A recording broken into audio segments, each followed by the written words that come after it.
নমস্কার বন্ধুরা, উন্নত কৃষি বাংলায় আমি গৌরাঙ্গ আবারও একটা নতুন ভিডিওতে সবাইকে স্বাগত জানাচ্ছি। আজকে বন্ধুরা আমরা কথা বলবো লেয়ার ফার্ম বা সোনালী মুরগি ডিমের জন্য, তাও আবার হ্যাচিং ডিম, যেসব ডিম থেকে বাচ্চা হয় সেই সব ডিমের একটা ফার্ম এখানে হচ্ছে, সেটা 1300 ক্যাপাসিটি। তো আজকে আমরা ওভারঅল একটা হিসেব নেওয়ার চেষ্টা করব যে লেয়ার ফার্মের জন্য বিশেষ করে কত টাকা খরচ হয়, এই লেয়ার বার্ডস কত দিনে রেডি হয়, কত টাকা খরচ হয়, আর কীরকম প্রফিট রয়েছে, সেই সব বিষয় নিয়ে বিস্তারিত আলোচনা করব আজকের এই ভিডিওতে। তো অবশ্যই ভিডিওটি ইনফরমেটিভ হতে চলেছে আপনাদের জন্য, যারা আপনারা এই সোনালী মুরগি পালনের বিষয়ে আগ্রহ রাখেন তাদের জন্য বিশেষ করে। তো চলুন আজকে এই ভিডিওতে বিস্তারিত আলোচনা করি। জিনার এই ফার্মটি রয়েছে, ওনার সাথে আমরা বিস্তারিত আলোচনা করে জানবো। এবং সবার প্রথমে সবার কাছে রিকোয়েস্ট, চ্যানেলে প্রথমবার হলে চ্যানেলটিকে সাবস্ক্রাইব করে সাথে থাকুন। চলুন শুরু করি আজকের ভিডিও। তো বন্ধুরা, কাকুকে আমরা সাথে পেয়েছি, ইনার হচ্ছে এই ফার্মটি। তো ওনার কাছে এবার আমরা বিস্তারিত এই ফার্মের বিষয়ে জানতে থাকি। তো কাকু, সবার প্রথমে চাইবো যারা ভিডিওটি দেখছেন আপনার পরিচয় বলবেন, নাম ঠিকানা। দর্শক বিন্দুদের একটু শুভেচ্ছা জানিয়ে আমি আমার নামটা উপস্থাপন করছি। আমার নাম সুধীর মুর্মু। আচ্ছা, বাড়ি ফতেপুর, পোস্ট অফিস হাতেমারি, থানা গাজল, জেলা মালদা। আচ্ছা, এই সোনালী ফার্ম, আচ্ছা, এটা সোনালী ফার্মে যেটা আমরা যতটুকু জানলাম যে লেয়ারের জন্য করা হচ্ছে, ডিমের জন্য, তাই তো? হ্যাঁ, ডিমের জন্য। তো এই কতদিন ধরে এই ফার্ম করে আসছেন আপনি? এই ফার্মটা আমার আজ 4 বছর ধরে চলছে। 4 বছর ধরে? হ্যাঁ, 4 বছর ধরে শুধু লেয়ারের জন্য। হ্যাঁ, লেয়ার। বাপরে, 4 বছর অনেকটা সময় বন্ধুরা। তো সেক্ষেত্রে এনার কাছে কিন্তু যথেষ্ট নলেজ রয়েছে, সেই বিষয়ে বিস্তারিত আলোচনা করব। তবে এখন এখানে একটু অনেকটা রোদ, আর মুরগিগুলো কিন্তু বেশ ডাক দিচ্ছে, তো সেক্ষেত্রে একটু আমরা ছায়ায় গিয়ে কথা বিস্তারিত আলোচনা করার চেষ্টা করব। তো চলুন যাই কোনো গাছের নিচে বসে আলোচনা করি। তো বন্ধুরা, আমরা একটা সুন্দর গাছের ছায়ায় চলে আসলাম, এখানে বসে বিস্তারিত আলোচনা করা যাবে, ভালো মতো করে জানা যাবে বিষয়টা। তো কাকু, এই যে আপনি বললেন যে 4 বছর ধরে আপনি লেয়ার ফার্ম করে আসছেন, হ্যাঁ, তো সেক্ষেত্রে এই ফার্মের আপস অ্যান্ড ডাউন, মানে এর কতটা ক্ষতি হতে পারে, কতটা লাভ হতে পারে, সেই সব বিষয়ে বিস্তারিত আপনি জেনেছেন এক কথায়।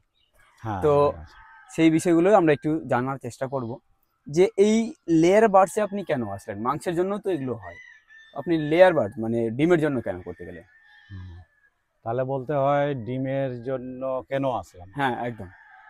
তো প্রথমত আমি যখন ফার্ম স্টার্ট করি, ঠিক সে সময় আমাদের এই ফার্মের উপদেশ কোথায় পাবো এটা নিয়ে খুব চিন্তায় ছিলাম আমিও। ঠিক ঠিক ঠিক। হ্যাঁ, তখন আমাদের পাঁচপাড়াতে, আমাদের গাজলে লোকালি এক ভদ্রলোকের দোকান আছে, ওই মুরগির ওষুধ খাবার এগুলো বিক্রি করে, এবং মুরগির বাচ্চাও পাওয়া যায় একদম। তো ওর কাছে গিয়ে আমি পরামর্শ নিলাম যে কোনটা করলে লাভজনক একটু বেশি আসবে। আচ্ছা। তো উনি আমাকে বললেন যে লাভজনক আসবে আপনার ডিম থেকে, কিন্তু ডিমের রিস্কটা বেশি। হ্যাঁ, ঠিক ঠিক। তো যদি ভাইরাস টাইরাস আসে তাহলে খুবই ক্ষতির সম্ভাবনাটা সব থেকে বেশি আছে। আচ্ছা, এটা বড় ক্ষতি, বড়। হ্যাঁ, লেয়ারের মধ্যে ঠিক। তো ডিম রেডি মাল যেটা মাংসর জন্য, যে মালটা, ওই মালটাতে একটু লাভটা কম হবে, কিন্তু রিস্কটা একটু কম। ওতে রিস্ক একটু কম। হ্যাঁ, 30 দিনে 90 দিনে মোটামুটি ওটা মাল বিক্রি করতে হবে। 90 দিনের মধ্যে মাল রেডি হয়ে যায়। আচ্ছা আচ্ছা। তো লাভ সেটাতে খুব একটা না হলেও কিন্তু অনেক, মানে ওর থেকে এটাতে বেশি লাভ আপনি মনে করেছেন? হ্যাঁ, মনে করেছি। ওটা থেকে হিসাব করেও হয়তো দেখেছেন। হ্যাঁ, ঠিক ঠিক। আচ্ছা, তো এই ডিমের জন্য, এক কথায় ডিমের জন্য যদি কেউ করতে চায়, তাহলে ডিমের জন্য করতে গেলে সে ডিমটা যদি হ্যাচিং না হয়, মানে যদি বাচ্চা ফোটার ডিম না হয়, তাহলে কিন্তু সে লাভবান হতে পারবে না। না না না, মানে এমনও হয় না যে অনেকগুলো ডিম কিন্তু খাওয়ার জন্য আর হ্যাচিং এর জন্য আলাদা আলাদা নাকি ডিফারেন্স? হ্যাঁ হ্যাঁ, খাওয়ার জন্য যেটা কমার্শিয়াল ডিম, সেগুলো ছোট আকারে একটু ছোট হয়, ওগুলো কমার্শিয়াল হিসাবে ওটা মার্কেটে যায়। আচ্ছা। তো ওটার ডিমে রেটটা একটু কম পাওয়া যায়। তো যেটা হ্যাচিং ডিম, মানে যেটা বাচ্চা হয়। বাচ্চা ফুটার জন্য যে ডিমটা, ঠিক ঠিক সেই ডিমটা একটু বড় হয় এবং সেই ডিমটার রেটটা একটু বেশি পাওয়া যায়, একটু বেশি পাওয়া যায়। বেশি পাওয়া যায়। আচ্ছা আচ্ছা আচ্ছা, এই যে লেয়ার বার্ডস কতদিনে 0 থেকে শুরু করে কতদিনে ও ডিম দেওয়ার উপযুক্ত হয়? 0 থেকে আমরা প্রত্যেক বছরে দেখে আসছি, 4 বছর ধরে পালন করলাম, তো ঠিক। দেখে আসছি মোটামুটি 120 দিনের মধ্যে, 120 দিনের পরে ডিম দিতে ওরা শুরু করে, এক দুটা করে। আচ্ছা আচ্ছা, হ্যাঁ, তো মানে টপে 6 মাস, আসে কতদিন? 6 মাস 6.5 মাসের মধ্যে, মানে 0 থেকে 6.5 মাসের মধ্যে ওরা টপে চলে যায়। হ্যাঁ। আচ্ছা আচ্ছা আচ্ছা, আপনার এখানে বর্তমানে কতটা ক্যাপাসিটি রয়েছে? আমার এখানে 1300 ক্যাপাসিটি আছে। 1300। হ্যাঁ। আচ্ছা, আমরা একটু এই ভিডিওতে হাজারের ক্যাপাসিটি নিয়ে একটু হিসাব করতে চাইবো। আচ্ছা, ঠিক আছে। হ্যাঁ। তো ওই 1000 বার্ডস করতে গেলে যেটা বললেন আপনি 120 দিনে টপে আসে। হ্যাঁ। তো 1000 বার্ডসে কতটা? 120 দিনে না, 5.5 মাস, 3 5 15 75-80 দিনের মধ্যে, 175-80 দিনের 80 দিনের মধ্যে টপে আসবে। হ্যাঁ। আচ্ছা, তো একটু আমরা জানতে চাইবো যে এখানে যদি লেয়ারের জন্য করতে হয়, তাহলে আমরা এটাও শুনেছি যে নির্দিষ্ট একটা পার্সেন্টেজে মেল আর ফিমেল। হ্যাঁ হ্যাঁ, হ্যাঁ। তো মুরগ এবং মুরগি একটা হিসাব আছে, তো এটা হিসাবটা একটু বলবেন আমাদের। হ্যাঁ, এই হিসাবটা হচ্ছে 1000-এ কতটা? 100-তে আপনার থাকছে 10 থেকে 12টা মোরগ। 100 মুরগিতে 10 থেকে 12টা মোরগ। হ্যাঁ। আচ্ছা আচ্ছা, তাহলে যদি 1000-এর কথা বলি তাহলে আপনার 1200। হ্যাঁ, 1000 থেকে 1200, 100 থেকে 120টা, 100 থেকে 120টা মোরগ থাকতে হবে 1000-এ। আচ্ছা, তো এরকম এবার সেটা তাদের একটা কোয়ালিটিও, মুরগের একটা কোয়ালিটিও থাকা মানে অবশ্যই। হ্যাঁ, যেমন অবশ্যই, সেটা তো সাইজের দিক থেকে যাতে পুষ্ট থাকে ওরা। আচ্ছা, তাহলে তার ডিমটা হ্যাঁ, ডিমটা একটু ভালো কোয়ালিটি পাওয়া যায়। আচ্ছা, যখন এই যেগুলো সোনালী বা মুরগি যেগুলো পালন করে মাংসের জন্য, সেই মুরগিগুলোকে কি যদি কেউ রাখতে চায় লেয়ারের জন্য, তাহলে কি হবে না? হ্যাঁ, 100 বার হবে। ওটাও হবে। কিন্তু দেখতে হবে ওদের মধ্যে কতটা হেলদি আছে, ওরা কতটা স্বাস্থ্যবান কতটা আছে, ওগুলো বাছাই করে রাখতে হবে। বাছাই করে। হ্যাঁ। আচ্ছা আচ্ছা, তার মানে ওর মধ্যে থেকেও বাছাই করে রাখলে ওটাও হবে। আচ্ছা আচ্ছা, ঠিক। এবার চলে আসবো আমরা এই যে রিস্কের কথা যেটা আপনি বললেন। প্রথমে যেটা আমরা জানলাম যে এতে রিস্ক রয়েছে। হ্যাঁ, রিস্ক রয়েছে, তবেই কিন্তু এর প্রফিটটা একটু বেশি রয়েছে। তো এই রিস্ক ফ্যাক্টরটা কি কি আছে এর মধ্যে? রিস্ক ফ্যাক্টরটা এদের মধ্যে সবথেকে বেশি দেখা যায় বা বেশি ভয়ঙ্কর রিস্কের মধ্যে আছে আপনার এই যে বার্ড ফ্লু ভাইরাস। ঠিক ঠিক ঠিক। ওটা যদি একবার ধরে যায় তাহলে আপনার ফার্মটাই পুরো ফার্মই শেষ করে দেয়। আচ্ছা আচ্ছা। আর না হলে এমনিতে খুব একটা রিস্ক নেই। যদিও আছে ওই যে আপনার কৃমির একটা অসুখ আছে, তারপরে লিভারের একটা অসুখ আছে, এগুলো থেকে একটু পরিচর্যাটা ঠিক মতো করলে আবার ঠিক আছে। আচ্ছা আচ্ছা, তো এদের যদি ভ্যাকসিনেশনের কথা বলি, কিরকম ভ্যাকসিন দিতে হয়? এদের ভ্যাকসিন মোটামুটি দিতে হয় ছোটবেলা প্রথম থেকে যদি বলি তাহলে প্রথমে 6 দিনের পর, তারপর 12 দিনের পর, আচ্ছা, তারপরে বয়স মোটামুটি 24 দিনের পর, আচ্ছা, তারপর থেকে এক মাসে অন্তর ভ্যাকসিনেশন করতে হয়। আচ্ছা আচ্ছা, তো এই যেটা 175-80 দিনের সময়, ততদিন পর্যন্ত এখান থেকে আমি কোনো ধরনের ইনকাম পাবো না? মোটামুটি ডিম যেদিন থেকে আপনার দিতে ধরবে ধীরে ধীরে আপনার কোস্ট মানে ক্যারি কোস্টটা আপনার কমে আসবে। ঠিক ঠিক। আচ্ছা, তো আমি এই পর্যন্ত জানতে চাইবো যে যখন 0 থেকে নিয়ে আপনার 180 দিন পর্যন্ত যেটা বললেন টপে আসার, তো এই 180 দিনে কিরকম খরচ হয়? দেখেন, আপনি পালন করতে তো আপনাকে খরচাটা তো করতেই হবে। একদম একদম।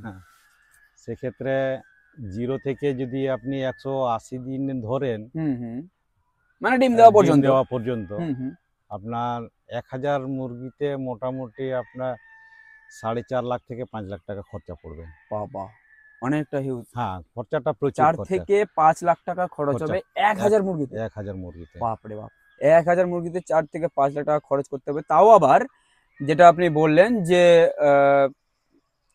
কত 180 দিন পর্যন্ত। 180 দিন পর্যন্ত। 180 দিন পর্যন্ত কোনো ইনকাম হবে না, শুধু খরচ করে যেতে খরচ হবে। করে যেতে এবার হবে। এই 180 দিন এমন নয় যে একবারে, এটা ধীরে ধীরে খরচটা হবে। যেমন এই ফিডের যেটা হ্যাঁ খাওয়া, হ্যাঁ, ফিড খাওয়ারের যেটা খাওয়া এবং খরচ, কিছুটা মেডিসিন। মেডিসিন কিছুটা। হ্যাঁ। আচ্ছা, এগুলোর উপরেই খরচটা হবে। আচ্ছা, খাওয়ার যেটা বিষয়, ফিডের কথা যদি বলি, তাহলে ফিডেই তো মেন খরচ। হ্যাঁ, ফিডটাই মেন খরচ। ফিডটাই মেন খরচ। তো এই ফিড, কি কি ধরনের ফিড এদের প্রয়োজন হয়? মানে ছোট সময় কি কি মানে কত ধরনের ফিড চালান? আচ্ছা, ছোটতে আমরা প্রি স্টার্টারতে চালাতে হয়। হ্যাঁ, স্টার্টার প্রথমে স্টার্টার নাকি starter। প্রি স্টার্টার, যেটা ছোট একদম ছোট দানা হয় পোল্ট্রি একদম যেটা? হ্যাঁ, প্রি স্টার্টার। আচ্ছা, তারপরে স্টার্টার 1। স্টার্টার 1। হ্যাঁ, ওটা মোটামুটি আপনার 10-12 দিন পর থেকে। আচ্ছা, তারপরে চললো স্টার্টার 2 চলবে। আচ্ছা, 24-25 দিনের মতো। তারপর থেকে আমরা গ্রোয়ার ধরাই এদের। গ্রোয়ার ধরাচ্ছেন। হ্যাঁ, আচ্ছা, গ্রোয়ারের পরে যখনই ডিম দিতে শুরু করবে, হুম, যত 120 দিনের পর যখন ডিম দিতে শুরু করবে, আচ্ছা, গ্রোয়ারের পরে তখন লেয়ার খাবারটা ধরাবো এদের। তখন লেয়ার খাবার ধরবেন, মানে হ্যাঁ। ডিম দেওয়া পর্যন্ত গ্রোয়ার চলবে। গ্রোয়ার চলবে। আচ্ছা আচ্ছা আচ্ছা। বর্তমানে যদি, যেহেতু আমরা খরচটা বের করলাম, তো সেক্ষেত্রে কিরকম রেট, খাবারের কিরকম রেট পাচ্ছেন আপনি, সেটা একটু আমাকে জানাবেন। বর্তমানে কেমন হ্যাঁ, রেট? খাবারের রেট এখানে আমরা 3000 টাকা কুইন্টাল পাই। 3000 টাকা কুইন্টাল, 30 টাকা কিলো। যেটা গ্রোয়ার। গ্রোয়ারটা এবং হ্যাঁ, গ্রোয়ারটা আর লিয়ারটা। লেয়ারেরটা কি সেম নাকি? লেয়ারের নাকি শুনেছি আর একটু কম হয়। না, লিয়ারটা আর লিয়ারটা, গ্রোয়ারটা সেমই আছে। দুটো সেমই আছে। সেমই আছে। আচ্ছা আচ্ছা। তো এক কথা মেন হচ্ছে খাবারের উপরেই কিন্তু খরচটা বেশি হয়। আচ্ছা, আমরা রিস্ক ফ্যাক্টরটা জানলাম এবং খরচের বিষয়টা জানলাম। এবার যদি কথা বলি, তাহলে কিন্তু প্রফিট আসবে। কতটা আমরা লাভ করতে পারি যদি 1000 বার্ডস, দেখুন ইনভেস্ট কিন্তু ছোটো মোটো না, 4 থেকে 5 লক্ষ টাকা ইনভেস্ট করতে হবে। সেক্ষেত্রে আমার রিটার্নটা যদি আমি সেরকম না পাই, তাহলে কিন্তু হবে না। তো সেই কারণেই আমাদের এবার প্রফিটের বিষয়টা জানতে হবে। আচ্ছা, প্রফিটের বিষয়টা এবার জানাবো কীরকম? আচ্ছা, প্রফিটের বিষয়ে যদি বলতে হয়, তাহলে প্রথম থেকে বলতে হবে। হ্যাঁ, অবশ্যই। কারণ 1000 লেয়ার করতে গেলে, তো 1000 যদি লেয়ার করতে গেলে সেখানে আমাকে বাচ্চা মোটামুটি 2000 পিস ছাড়তে হবে। আচ্ছা, হ্যাঁ, 2000 পিস ছাড়তে হবে। 2000, কেননা সম্পূর্ণতা আর মুরগি তো বের হবে না।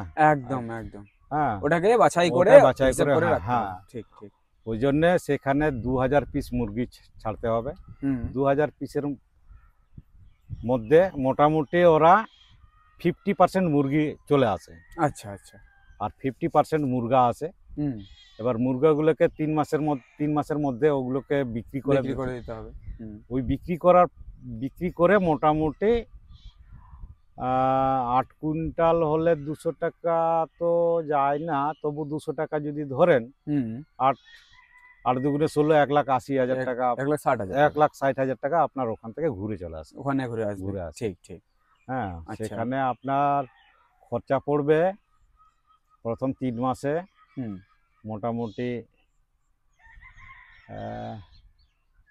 প্রথম 3 মাসে ওখানে আবার 3 লাখ টাকার কাছাকাছি পড়বে। 3 লাখ টাকার মতো কাছাকাছি। তার মধ্যে 1,60,000 টাকা ঘুরে আসবে। 50% চলে আসবে। আচ্ছা, এবার 50%, ওই 50% দিয়ে তখন 1-1.5 মাসের ওদের খাওয়ার ব্যবস্থাটা হয়ে যায়। ঠিক ঠিক। হ্যাঁ, এবার যখন ডিম দিতে ধরবে, আচ্ছা, ডিম দেওয়ার পর কিছুটা আবার পকেট থেকে চালাতে হয়, যতদিন ফুল ডিম দেয়। এবার ফুল ডিম যদি আসে, আপনার 75% থেকে 80% পর্যন্ত ডিম আসে। আচ্ছা, যখন টপে যায়। হ্যাঁ। আচ্ছা, তার মানে যে 1000 পাখি যদি থাকে, সেক্ষেত্রে 700 থেকে 750, 750 থেকে 800 দু একদিন যাবে, কিন্তু 750টা থাকবে। আচ্ছা, তার মানে এমন নয় যে প্রত্যেকটা মুরগি প্রতিদিন ডিম দেবে, সেটা না। আচ্ছা আচ্ছা। তো ওখান থেকে আপনার যদি মুরগির ডিম, হ্যাচিং ডিম টপ টাইমে হ্যাচিং ডিম আপনার বের হবে মোটামুটি 600 650 পিস। আচ্ছা হ্যাঁ, আর কমার্শিয়াল ডিম বের হবে সেখান থেকে 100 থেকে 100 এরকম বের হবে। আচ্ছা আচ্ছা, যেগুলো হ্যাচিং হবে না। হ্যাচিং হবে না। আচ্ছা আচ্ছা, যেগুলো খাওয়ার জন্য চলে যাবে। হ্যাঁ, খাওয়ার জন্য চলে যাবে। ঠিক ঠিক। আচ্ছা, ওটার কিরকম রেট পান? এবার ওটা হ্যাচিং ডিম মোটামুটি 10 টাকা। হ্যাচিং ডিম 10 টাকা পার পিস পাই পার পিস। আচ্ছা 10 টাকা থেকে 11 টাকাও হয়। আচ্ছা, মানে বাজার যদি ভালো থাকে তো 11 টাকাও আসে, আচ্ছা নাহলে 10 টাকা থাকে। আচ্ছা, আর এটা? আর কমার্শিয়াল ডিমটা মোটামুটি ওটা 60 টাকা, 6 টাকা 7 টাকা পাওয়া যায়। ওটা 6 টাকা 7 টাকা পাওয়া 6 যায়। টাকা 7 টাকা। আচ্ছা, তাহলে এবার টাকার অঙ্কে যদি আসি তাহলে হ্যাঁ, কিরকম? এবার আমি বললাম 750, 600 650 যদি আপনার টপ টাইমে আসে, তাহলে হ্যাচিং ডিম 10 টাকা হলে 6500 টাকা। 6500 টাকা, মানে এক কথায় এটা পার ডে? Per day. আচ্ছা আচ্ছা, পার ডে আসছে। আর খাবারটা খাচ্ছে আপনার 110 গ্রাম করে, তখন টপ টাইম যখন ডিম দিবে 110 গ্রাম প্রতি বাড়ছে, একটা বাড়ছে। হ্যাঁ, একটা বাড়ছে, খাবে 110 গ্রাম করে। 110 গ্রাম করে খাবে। হ্যাঁ। আচ্ছা, তার মানে সেই সময় যদি হিসাবের কথা যদি ধরা হয় 110 গ্রামের দাম কত আসবে আপনার? ওই ধরুন 3000, আর 10 কিলোর দাম 3300 টাকা। 3300 টাকা। আর মেডিসিন ধরে আপনার পড়বে মোটামুটি 3500 টাকার মতো। 3500 টাকার মতো খরচ, ডেলি খরচ। হ্যাঁ। আর আপনার কত বলেন? 6000 টাকা। 6000 টাকা এদিকে ইয়ে থেকে আসছে। আচ্ছা, ডিম থেকে আসছে। তো 6000 ধরুন যে অর্ধেকটার মতো, মানে 3 থেকে 3000 টাকা, 4000 টাকা পার প্রতিদিন চলে আসবে। যদি এটা টপে থাকে, তাহলে সবকিছু যদি ঠিকঠাক থাকে তাহলে। হ্যাঁ। আর বিষয়টা হচ্ছে এটাই যে এটা লাইভ স্টক সেক্টর, মানে এমন নয় যে এটা হবেই, সবারই হবে, এটা কিন্তু না। এমন অনেকেই আমরা ফার্ম দেখেছি, অনেক ফার্ম এরকম করেছিল, অনেকে চালাতে পারেনি, বন্ধ করে দিয়েছে। তো সেক্ষেত্রে ইনি 4 বছর ধরে কন্টিনিউ করে আসছেন, মানে যেহেতু প্রফিট হচ্ছে বলেই কিন্তু করে আসতে পারছেন। না হলে যদি প্রফিট না হতো তাহলে কিন্তু এতদিন টিকে থাকা খুবই মুশকিল, কারণ 1-2 টাকার খরচ কিন্তু এদের না। আচ্ছা, তো এই কন্টিনিউ কতদিন পর্যন্ত আমি এরকম ডিম পাবো? মানে যখন টপ আসবে তখন কন্টিনিউ কতদিন পাবো? মোটামুটি 0 থেকে আপনি এটা 11 মাস পর্যন্ত, 11 মাস 0 থেকে 11 মাস বয়স যতদিন পর্যন্ত হবে, মোটামুটি সেই ইয়েটা ডিমটা বজায় থাকবে। আচ্ছা আচ্ছা, 11 মাস পর্যন্ত। তারপরে ধীরে ধীরে কমতে ধরবে। আচ্ছা, তখন ডিমের পার্সেন্টেজ কমতে গেলে তখন আমরা কি করি, এই মালগুলোকে বিক্রি করে দিই। আচ্ছা, আবার বিক্রি করে আবার নতুন করে। আচ্ছা, এই হচ্ছে সিস্টেম, মানে এটা 11 মাসের একটা 11 মাস, খুব বেশি হলে 1 বছর। 1 বছর, হ্যাঁ। আচ্ছা, তো এই টোটাল তাহলে একটু হিসাবের কথাটা বলুন, টোটাল কিরকম ইনকাম হয়ে যায় আপনার ধরুন 1 বছরে গড়ে? হ্যাঁ, গড়ে ইনকাম হয় না হওয়া না, কারণ আমি যেটা খরচা করি 1000 মুরগিতে 4500 টাকা থেকে 4.5 লাখ থেকে 5 লাখ টাকা পর্যন্ত খরচা করি।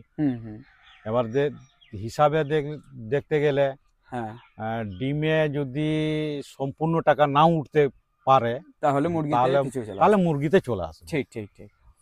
মুরগিও তখন মোটামুটি রেটটা ভালো পাওয়া যায়, আর ওটা 250 200 বডি ওয়েটে ভালো থাকে, বডি ওয়েটটা ভালো থাকে। ঠিক ঠিক। তখন মুরগির পার পিসে এভারেজ ওজন আসবে মোটামুটি 1.5 কিলো করে। আচ্ছা, মুরগির। আচ্ছা আচ্ছা, 1.5 কিলো করে, 1.5 কিলো মুরগি। হ্যাঁ, রেট মোটামুটি দেয় 250 200 250। আচ্ছা, তাহলে 1000 পিসে ধরুন আপনার 10 কুইন্টাল। 10 কুইন্টালই যদি হয়, তাহলেই তো যদি 200 টাকা করে পান তাহলে ওখানে 2 লাখ টাকা। 2 লাখ, হ্যাঁ। তো প্রায় মোটামুটি ধরুন যে খরচ করছেন আপনি, সেই খরচটা কাছাকাছি মুরগি থেকেই না, ডিম থেকে কিছুটা মুরগি থেকে কিছুটা। আচ্ছা আচ্ছা, তাও যদি ধরা যায় তাহলে মোটামুটি 2 থেকে 3 লাখ টাকা বছরে। অতটা না আসতে গেলেও 1.5 লাখ টাকা, 1.5 লাখ টাকা 2 লাখ টাকা আসে। 1.5 থেকে 2 লাখ টাকা চলে আসে 1000 মুরগিতে। এবার কথা বলি যে এতে কেমন পরিশ্রমের প্রয়োজন হয়?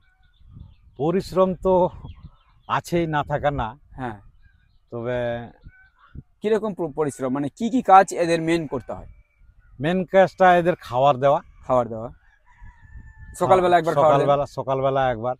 যখন যতদিন না ডিম দেয় ততদিন পর্যন্ত আমরা তিন বেলা খাবার দিই। 3 বেলা? হ্যাঁ, সকাল, আচ্ছা, আচ্ছা। দুপুরে আর রাত্রে, সন্ধ্যাবেলা। আচ্ছা আচ্ছা আচ্ছা।